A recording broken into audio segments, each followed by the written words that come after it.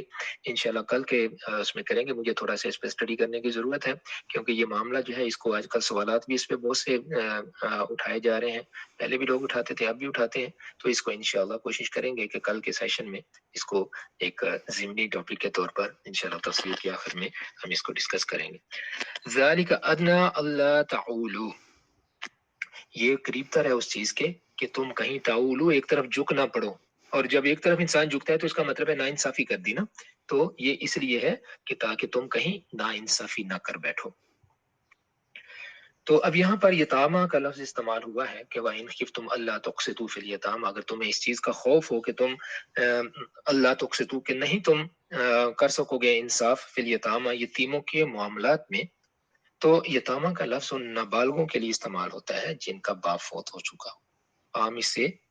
کہ وہ نابالغ لڑکے ہیں چاہے وہ لڑکیاں ہیں، یہ جمع کا صیغہ یہ دونوں کے لیے ہے. صرف نابالغ لڑکیوں کے لیے اس کا استعمال عربی زبان کے اندر نہ معلوم ہے، نہ قرآن پاک کے اندر اور نہ ہی حدیث کے اندر. یہ مولانا میاں حسن اسرائیلی صاحب نے اس کا ذکر کر دیا اپنی تفسیر کے اندر. تو اس کے بعد وہ ذکر کرتے ہیں کہ قرآن میں یہ لفظ کم از کم 15 جگہ اسی جمع کی صورت میں استعمال ہوا ہے، لیکن کسی جگہ بھی صرف یتیم بچیوں کے مفہوم میں استعمال نہیں ہوا ہے. اچھا آگے اسی آیت کے اندر فرمایا فَانْكِحُوا مَا طَابَ لَكُم مِّنَ النِّسَاءِ، تو نکاح کرو جو پسند ہو تمہیں عورتوں میں سے.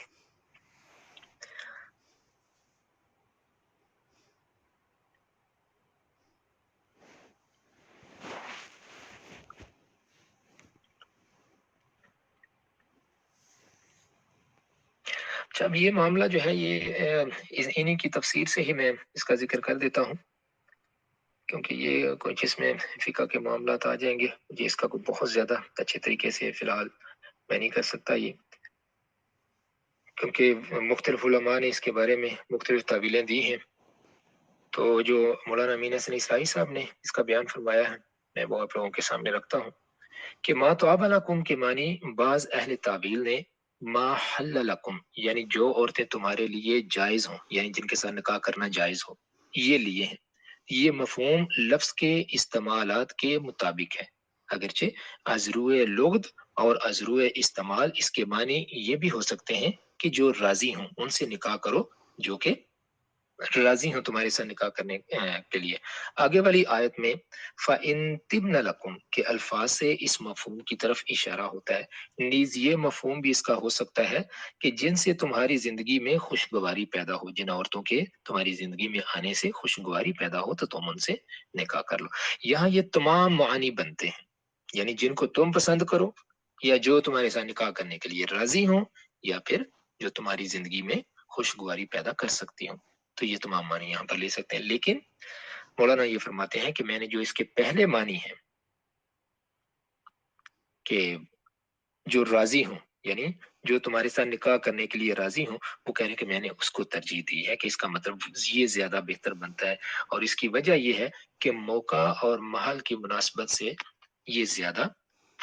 کرینے کی آس ہے. موقع کیا ہے کہ یہاں پر دیکھیں بات ہو رہی ہے یتیموں کی،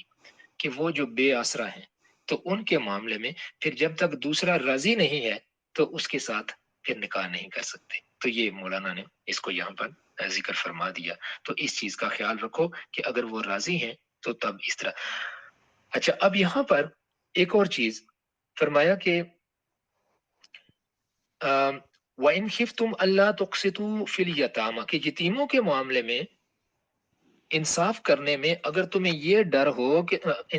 یتیموں کے معاملے میں اگر تمہیں یہ ڈر ہو کہ تم ان کے ساتھ انصاف نہیں کر سکو گے، فَانْكِحُوا مَا طَابَ لَكُمْ تو نکاح کرو ان سے جو پسند ہوں تمہیں من النساء عورتوں سے. اب یہ النساء کون سی عورتیں ہیں، کون سی خواتین ہیں؟ کیا یہ جو پیچھے یتیموں کا ذکر ہو رہا ہے اس سے مراد وہ ہیں یا کوئی اور عورتیں ہیں؟ تو یہاں پر مولانا امین حسن اسرائیلی صاحب نے اس کا بڑا خوبصورتی سے اس کا جواب دیا ہے کہ یہاں نساء سے مراد ان یتیم بچوں کی مائیں ہیں. کہ نساء کا لفظ اگرچہ ظاہر میں عام ہے لیکن کرینہ دلیل یہ ہے کہ اسے عام عورتیں مراد نہیں بلکہ یتیموں کی مائیں مراد ہیں۔ عام بول کر خاص مراد لینا بشرطے کہ کرینہ موجود ہو عربی زبان میں بہت معروف ہے۔ قرآن میں اس کی مثالیں بکثرت ہیں۔ یہ کرینہ چونکہ مضمون کے تدریجی ارتقاء سے خود بخود واضح ہو جائے گا، اس وجہ سے وہ کہہ رہے ہیں اس چیز کو یہاں پر اس صورت کی جو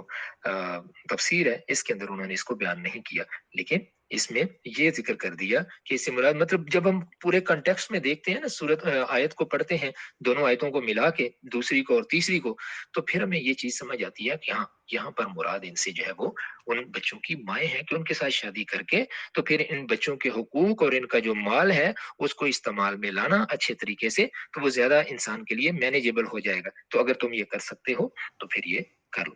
اچھا، اب یہاں پر دوسرا یہ کہ آگے ذکر فرمایا اسی آیت کے اندر کہ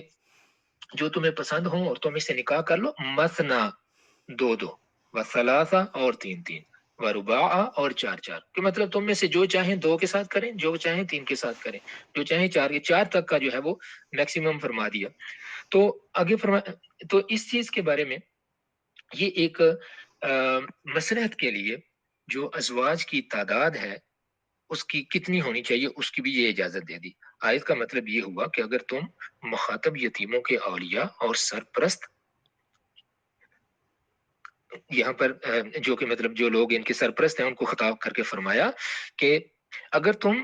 احتیاط کی وجہ سے یہ اندیشہ رکھتے ہو کہ تمہارے لیے یتیموں کے مال اور ان کے واجبی حقوق کی کما حقہ نگہداشت ایک مشکل کام ہے، تو تم تنہا اپنی ذمہ داری پر اس سے اچھے طریقے سے عہدہ برا نہیں ہو سکتے، تو اس کے لیے یتیموں کے ساتھ جو قلبی لگاؤ اس کو ہو سکتا ہے، تو اس کے لیے نہیں ہو سکتے، تو پھر کیا کرو کہ تم ان کی جو مائیں ہیں، یتیموں کی مائیں بھی اس ذمہ داری میں تمہارے ساتھ اگر شریک ہو جائیں تو تم ایک فرض سے اچھے طریقے سے عہدہ برا ہو سکتے ہو، اور بڑی آسانی سے سمجھ میں آنے والی بات ہے یہ، اس لیے کہ یتیموں کے ساتھ جو قلبی لگاؤ اس کو ہو سکتا ہے، یعنی ان بچوں کی ماؤں کو جو ہو سکتا ہے وہ کسی دوسرے کو نہیں ہو سکتا، اور ان کے حقوق کی نگہداشت جس بیداری کے ساتھ وہ کر سکتی ہیں وہ کوئی اور نہیں کر سکتا۔ تو ان میں سے جو تمہارے لیے جائز ہوں، یعنی شریعت میں ان کا رشتہ اس طرح کا ہو کہ شریعت اس کی تمہارے ساتھ ان کا رشتہ ایسا ہو کہ شریعت ان کے ساتھ نکاح کی اجازت دیتی ہو، تو کیا ہے وہ تمہارے لیے جائز ہو تو تم ان سے نکاح کر لو، بشرطے کہ عورتوں کی تعداد کسی صورت میں چار سے زیادہ نہ ہونے پائے۔ ایک پہلی شرط یہ کہ ان کی تعداد چار سے زیادہ نہ ہونی پائے، دوسری کیا کہ ان کے درمیان عدل قائم رکھ سکو، یہ دو شرطیں ساتھ لگا دی۔ تو آگے فرما دیا فَإِنْ خِفْتُمْ أَلَّا تَعْدِلُوا، اور اگر تمہیں یہ ڈر ہو کہ تم عدل نہیں کر سکو گے، یعنی زیادہ تم نے شادیاں کر لی تو تم عدل نہیں کر سکو گے ان خواتین کے معاملے میں یا بچوں کے معاملے میں، تو کیا ہے فَوَاحِدَةً، تو پھر ایک ہی ٹھیک ہے، او ما ملکت ایمانکم، یا جو تمہاری ملکیت میں ہے، ذالک ادنی الا تعولوا، یہ اس چیز کے بہت قریب ہے، اس چیز کے قریب تر ہے کہ تم کہیں جھک نہ پڑو، یعنی کہیں تم بے انصافی نہ کر لو۔ تو یہ ایک شرط یہاں پر یہ لگا دی۔ تو اب یہ چیز جو ہے یہ کس لیے انسان کو مدد فراہم کرے گی؟ حق اور انصاف پر انسان کو قائم رکھنے کے لیے اس کو مدد فراہم کرے گی کہ وہ ایک سے زیادہ کے ساتھ شادی نہ کرے۔ تو اس سے اب یہ چیز معلوم ہو گئی کہ بیویوں کے معاملے میں عدل کی شرط ایک ایسی اٹل شرط ہے کہ یتیموں کے حقوق کی نگہداشت، جو کہ بہت ایک مشکل کام اور بہت بڑا کام ہے اور بڑے ثواب کا کام ہے، اس جیسی اہم دینی مصلحت کے پہلو سے بھی اس میں کسی لچک کی شریعت نے گنجائش نہیں دی۔ آج بات تو بہت کی جاتی ہے نا کہ سنت ہے شادیاں زیادہ کرنا، لیکن اس سنت کے ساتھ ان فرائض کو جو کہ اس سنت میں موجود ہیں ان کا خیال رکھنا کتنا ضروری ہے، اس کی طرف کتنی توجہ دی جاتی ہے، وہ بھی ہمارے سامنے ہے۔ تو اس لیے اللہ تعالیٰ سے ڈرنا چاہیے ہم سب کو۔ اگر ہم اس قابل نہیں ہیں، اگر مرد حضرات جو زیادہ شادیاں کر کے اگر وہ ان کے درمیان بیویوں کے درمیان چاہے وہ کسی بھی مسلط کے تحت ہو، اگر وہ ان کے درمیان عدل نہیں کر سکتے تو اللہ کا حکم ہے کہ پھر تم ایک ہی کے اوپر اکتفا کرو۔